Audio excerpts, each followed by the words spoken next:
I have this theory that timing, perseverance, and 10 years of trying will eventually make you look like an overnight success.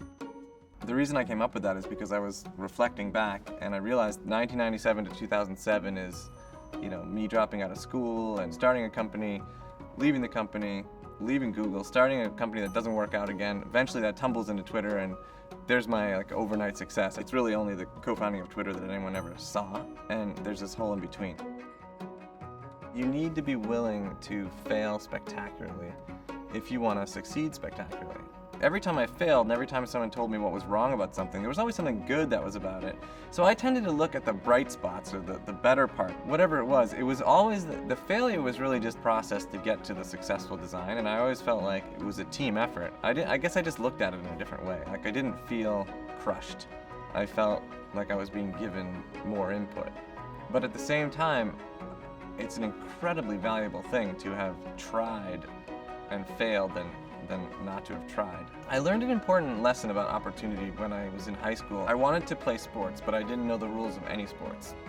So I went to the administration. I said, if I can gather enough boys and get a coach, can we start a lacrosse team? Because that was the one sport they didn't offer.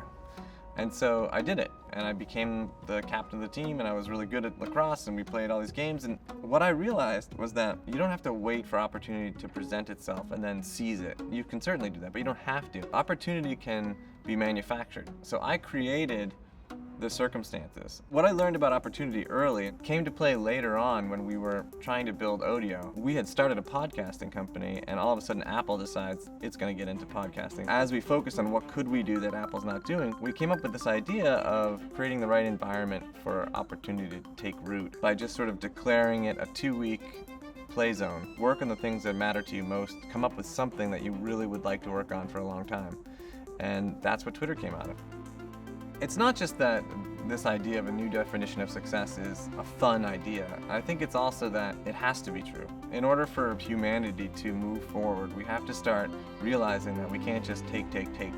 We have to be making things as much as taking things or more in order for things to work. The new model for capitalism is build a business that is financially solid and of enduring value, but build something into it such that the more successful it gets, the more you're contributing to or advancing some kind of meaningful cause in the world. And while you're doing those two things, you should be loving your work. And if you're not loving your work, you're doing something wrong. You should change what you're doing.